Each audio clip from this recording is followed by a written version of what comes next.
Hello दोस्तों, good morning, Radhe Krishna. कैसे हो आप सभी? आशा करती हूँ आप लोग बहुत अच्छे होंगे।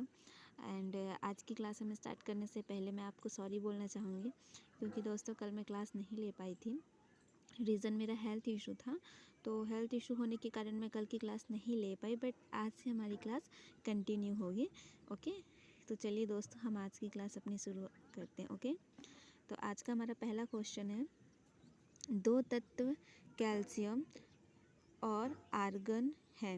दोनों तत्वों की द्रव्यमान संख्या 40 है। ऐसे तत्व को क्या कहा जाता है? ठीक है, यानी कि दोस्तों हमारे पास दो तत्व हैं, एक कैल्शियम है और दूसरा ऑर्गन है। कैल्शियम की परमाणु क्रमांक 20 है और ऑर्गन की 18 है। इन दोनों की द्रव्यमान संख्या हमें 40 दी हुई है।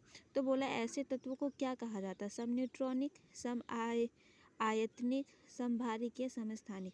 तो इसका राइट आंसर हमारा ऑप्शन सी होगा, समस्थानिक। ओके दोस्तों, ये राइट आंसर हो जाएगा हमारा समभारिक। ठीक है, क्योंकि दोस्तों ये जो दो तत्व दिए हैं इनके परमाणु द्रव्यमान संख्या जो है वह बराबर है, इसलिए यह कैसा होगा? यह समभारिक कहलाएगा। ठीक है, यहाँ पास दोस्तों आप देख सकते हो कि जो कैल्शियम इसमें परमाणु क्रमांक 20 है। ठीक है, ऑर्गन का परमाणु क्रमांक 18 है, लेकिन द्रव्यमान संख्या क्या है? यहाँ 40 दी हुई है। तो जैसे कि मैंने आपको पहले की क्लास में बताया है कि द्रव्यमान संख्या जो होती है वो प्रोटॉन और न्यूट्रॉन की संख्याओं का योग जो है यही हमारा द्रव्यमान संख्या कहलाता है। ठीक है, तो यहाँ तो कैल्शियम हमारा 20 है ना, तो द्रव्यमान संख्या 40 है। तो अगर हमको न्यूट्रॉन निकालना है तो हम क्या करेंगे? 40 में से 20 घटा देंगे तो हमें पता चल जाएगा कि कैल्शियम में न्यूट्रॉन की संख्या कितनी है? 20 है।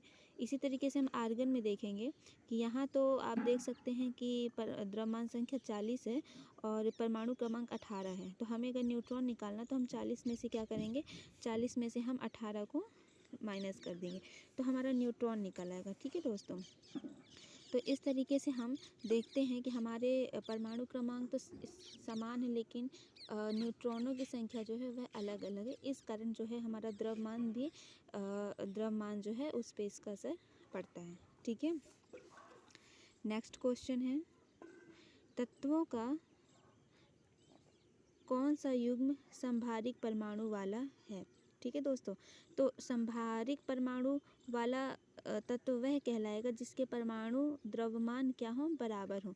तो दोस्तों आप देख सकते हो जैसे कि यहाँ हाइड्रोजन है। ठीक है, तो मैं आपको बताना चाहूँगी कि जो नीचे रहती है ये परमाणु संख्या दी होती है और ऊपर जो है ये परमाणु द्रव्यमान संख्या होती है। ओके दोस्तों, तो यहाँ पास आप देखोगे कि H1 H3, ठीक है, यहाँ H1 H2, यहाँ C12 C14, तो सभी जगह जो है तो परमाणु द्रव्यमान संख्याएँ क्या हैं? अलग अलग है। लेकिन जब हम ऑप्शन डी देखेंगे यहाँ पास आर्गन है, परमाणु क्रमांक 18 और द्रव्यमान संख्या 40 दी हुई है। इसी तरीके से कैल्शियम में देखेंगे परमाणु क्रमांक 20 लेकिन द्रव्यमान संख्या 40, अतः यह एक क्या है? समभारिक है। आपसे ऊपर डेफिनेशन में पूछ लिया गया और यहाँ पास आपको एक थ्योरी वाइज न्यूमेरिकल पे आपसे यही क्वेश्चन पूछा गया है। ठीक है दोस्तों, तो इसका आंसर होगा ऑप्शन डी। इसी तरीके से हम नेक्स्ट क्वेश्चन देखेंगे, किसी तत्व के रासायनिक गुणधर्म किस पर निर्भर करते हैं? तो इसका राइट आंसर होगा तत्व की सबसे बाहरी कोश में इलेक्ट्रॉनों की संख्या। जैसे कि दोस्तों परमाणु है, परमाणु में हमने प्रोटॉन न्यूट्रॉन को देखा कि वह आपके नाभिक के अंदर स्थित होते हैं, लेकिन इलेक्ट्रॉन जो है वह बाहर चक्कर लगाता है और इलेक्ट्रॉन जो है उसकी जो व्यवस्था होती है वो 2 8 8 18 18 32 के क्रम में होती। ठीक है, यानी कि पहले कक्ष में इलेक्ट्रॉन जो है वह कितने होंगे? 2 होंगे, दूसरे में 8 होंगे, तीसरे में 8 होंगे।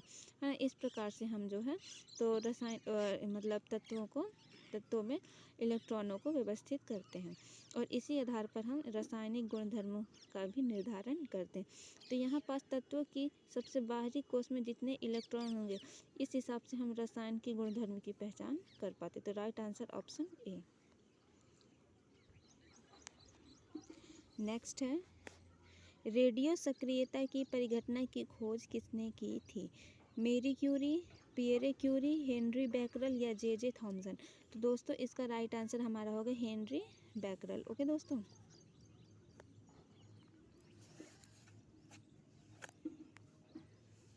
नेक्स्ट है, रेडियोधर्मिता का यूनिट क्या है? एंगस्ट्रम, कैंडेला, फर्मी या क्यूरी? तो रेडियोधर्मिता की यूनिट होती है क्यूरी। ओके दोस्तों, ऑप्शन डी। रेडियोधर्मिता नापी जाती है किससे? गीगर मूलर काउंटर से, पोलरीमीटर से, कैलोरीमीटर से या बैरोमीटर से? तो इसका राइट आंसर होगा गीगर मूलर काउंटर से। ठीक है दोस्तों, क्योंकि रेडियोधर्मिता जो है वह गीगर मूलर काउंटर से मापी जाती है। ओके दोस्तों, नेक्स्ट है रेडियोधर्मी वस्तुओं को किससे बने पात्र में रखना चाहिए? शीशा से बने हुए पात्र में, इस्पात से बने हुए पात्र में, लोहे से बने हुए या एल्युमिनियम से? तो इसका राइट आंसर होगा ऑप्शन सी। ठीक है दोस्तों, यानी कि रेडियोधर्मिता वस्तुओं को हमें किस में रखना चाहिए? शीशा से बने पात्र में रखना चाहिए। नेक्स्ट है रेडियोधर्मी तत्व किसका उत्सर्जन करते हैं? पराबैंगनी किरणों का, अल्फा, बीटा तथा गामा विकिरण का, रेडियो तरंगों का या अवरक्त तरंगों का? तो रेडियोधर्मी तत्व जो हैं ये अल्फा, बीटा तथा गामा विकिरण का उत्सर्जन करते हैं। राइट आंसर ऑप्शन बी है। नेक्स्ट है निम्नलिखित में से किसमें ऋणात्मक आवेश होती है? अल्फा किरण, बीटा किरण, गामा किरण या एक्स किरण? तो ऋणात्मक आवेश हमारे बीटा किरण में देखने को मिलता है। ठीक है दोस्तों, निम्नलिखित में से किसके उत्सर्जन से संभारिक उत्पन्न होता है? अल्फा किरण, बीटा किरण, गामा किरण या एक्स किरण? तो दोस्तों बीटा किरणों के उत्सर्जन से संभारिक उत्पन्न होता है। ठीक है दोस्तों, नेक्स्ट क्वेश्चन देखेंगे। रेडियोधर्मी पदार्थ में किस दौरान कोई परिवर्तन नहीं होता? यानी कि ना ही उसका द्रव्यमान बदलता, ना ही उसके आवेश में कोई परिवर्तन होता। तो रेडियोधर्मिता पदार्थ जो होते हैं उसकी कौन सी वह घटना होती है जिसमें कोई परिवर्तन नहीं होता? बी उत्सर्जन, गामा उत्सर्जन, अल्फा उत्सर्जन या ऑक्सीकरण? तो राइट आंसर होगा गामा उत्सर्जन। नेक्स्ट है अल्फा, बीटा तथा गामा की वेदन शक्तियाँ अपने अवरोही क्रम में किस क्रम में होती हैं? तो इसका राइट आंसर ऑप्शन बी होगा। यहाँ पास अवरोही का मतलब होता है कि घटते हुए क्रम में। तो आप देख सकते हो गामा, बीटा और अल्फा। ठीक है, देन नेक्स्ट न्यूनतम परागम्य शक्ति किरण कौन सी है? अल्फा किरण, एक्स किरण, गामा किरण या बीटा किरण? तो इसका राइट आंसर अल्फा किरण होगा। ठीक है दोस्तों, अल्फा कण में क्या होते हैं? 2 प्रोटॉन व 2 न्यूट्रॉन, 1 प्रोटॉन व 4 इलेक्ट्रॉन, 2 प्रोटॉन या 4 इलेक्ट्रॉन या 1 प्रोटॉन और 1 न्यूट्रॉन? तो दोस्तों अल्फा कण में आपके 2 प्रोटॉन और 2 न्यूट्रॉन होते हैं। ये चीज़ आप ध्यान रखिएगा। ठीक है दोस्तों, अल्फा किरण जो होती है उसमें 2 प्रोटॉन और 2 न्यूट्रॉन होते हैं। आज का लास्ट क्वेश्चन है हमारा, अल्फा पार्टिकल्स होते हैं तो यह बिल्कुल हीलियम की केंद्रक के जैसे होते हैं। हमारा राइट आंसर ऑप्शन डी होगा। ठीक है दोस्तों, यानी कि अल्फा पार्टिकल्स जो हैं वह बिल्कुल हीलियम के केंद्रक जैसा होता है। जैसे कि हीलियम के केंद्रक में होता है, हीलियम जो है इसकी परमाणु संख्या होती है 2।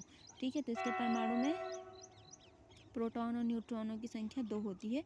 उसी तरीके से अल्फा पार्टिकल्स में भी केंद्रक के अंदर प्रोटॉन और न्यूट्रॉन की संख्या 2 होती है। ठीक है दोस्तों, तो आज की क्लास आपको कैसी लगी आप मुझे बताइएगा, और अगर कहीं कुछ प्रॉब्लम हो, ना समझ में आया हो, तो आप मुझे कमेंट करके बताइएगा। मैं आपकी प्रॉब्लम ज़रूर सॉल्व करूँगी। ओके दोस्तों, सो आशा करती हूँ आप सभी को मेरी क्लास अच्छी लगी होगी, और अगर आपकी कोई क्वेरीज होंगी तो प्लीज़ मुझे बताइएगा।